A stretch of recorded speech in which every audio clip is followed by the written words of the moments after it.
नमस्कार दोस्तों, Hindi news channel में एक बार फिर से आपका स्वागत है। पिछले काफी दिनों से भारत और चीन के बीच गर्मा गर्मी का माहौल बना हुआ है। इसी बीच खबर आई थी कि भारतीय सेना और चीनी सैनिकों के बीच झड़प भी हुई है, जिसके बाद कुछ भारतीय जवानों को चीन ने हिरासत में लिया है और फिर बाद में रिहा कर दिया। अब सेना की ओर से यह आधिकारिक बयान जारी कर ऐसी किसी भी रिपोर्ट को नकार दिया गया है। इतना ही नहीं, सेना ने कहा कि ऐसी खबरें राष्ट्रीय हितों को नुकसान पहुंचा सकती है। भारतीय सेना की ओर से कहा गया कि चीन की ओर से भारतीय जवानों को हिरासत में नहीं लिया गया और न ही उनके हथियार छीने गए।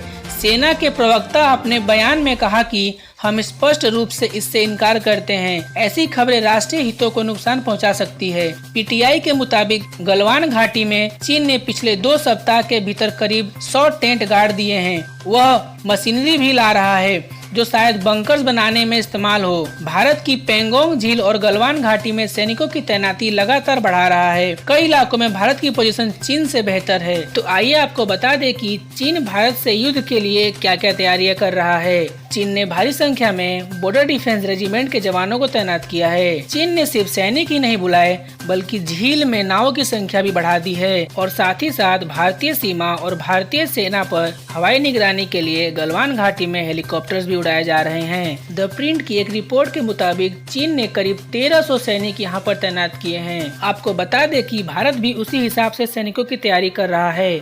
भारत ने भी मिरर डिप्लॉयमेंट की रणनीति अपनाई है और लेह की इन्फेंट्री डिवीजन की यूनिट्स को सीमा पर आगे भेजा गया है और साथ ही कई स्पेशल बटालियन भी लद्दाख में मूव कराई गई है। इसका मतलब ये है कि चीन जितनी भी मैन पावर और रिसोर्सेज लगाएगा, भारत भी उसी टोन में जवाब देगा, क्योंकि भारत का इतिहास पीछे हटने वालों में से नहीं है। तो आइए आपको बता दें कि भारत और चीन के बीच इतने हालात क्यों बिगड़ गए। दरअसल 5 मई को पूर्वी लद्दाख में करीब 250 चीनी सैनिक और भारतीय जवान आपस में भिड़ गए। इसमें दोनों ओर से करीब 100 सैनिक घायल हुए। कुछ दिन बाद उत्तरी सिक्किम में फिर दोनों देशों के सैनिक भिड़ गए। इसके बाद से ही पूर्वी लद्दाख तनाव का केंद्र बना हुआ है और सबसे बड़ी बात तो ये है कि यहाँ के 2 पॉइंट्स पर फोकस है।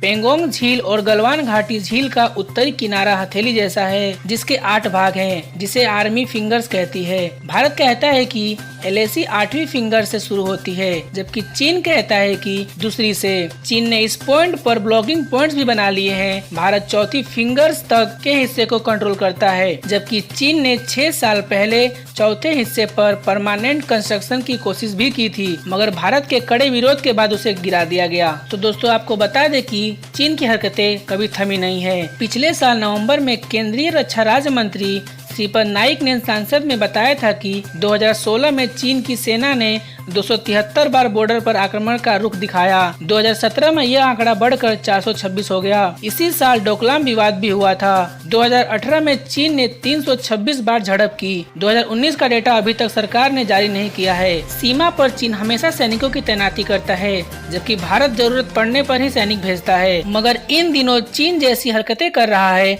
उसे देखते हुए भारत को ऑपरेशन मेघदूत जैसे एक मिशन की सख्त जरूरत है। आपको बता दें कि 13 अप्रैल 1984 को भारत ने इसी मिशन के जरिए कश्मीर में सियाचिन ग्लेशियर पर नियंत्रण कर लिया था। तब से आज तक पूरे सियाचिन ग्लेशियर पर भारत का कंट्रोल बना है। सियाचिन दुनिया की सबसे ऊंची बैटलफील्ड है। आपको बता दें कि दोनों ही देशों की लाइन ऑफ एक्चुअल कंट्रोल की सीमाएं विवादित हैं। भारत कहता है कि LAC 3488 किलोमीटर लंबी है, जबकि चीन इसे 2000 किलोमीटर लंबी ही मानता है। चीन अरुणाचल प्रदेश को भारत का हिस्सा नहीं मानता। लद्दाख और सिक्किम में LAC से लगे इलाकों पर चीन अपना अधिकार जताता है। दोनों सीमाएं LAC पर रेगुलर पेट्रोल करती है और कई बार सैनिक में झड़प होती रहती है। हालांकि 1962 के बाद हालात इतने तनावपूर्ण नहीं हुए थे कि बात युद्ध तक पहुंच जाए। 2017 में सिक्किम का डोकलाम विवाद जरूर भारत चीन के बीच तल्खी की वजह बना था, मगर करीब 2.5 महीने में वो मसला सुलझा लिया गया था। तो दोस्तों, आपकी क्या राय है इस चीन भारत के मसले पर? अपनी राय कमेंट बॉक्स में जरूर लिखें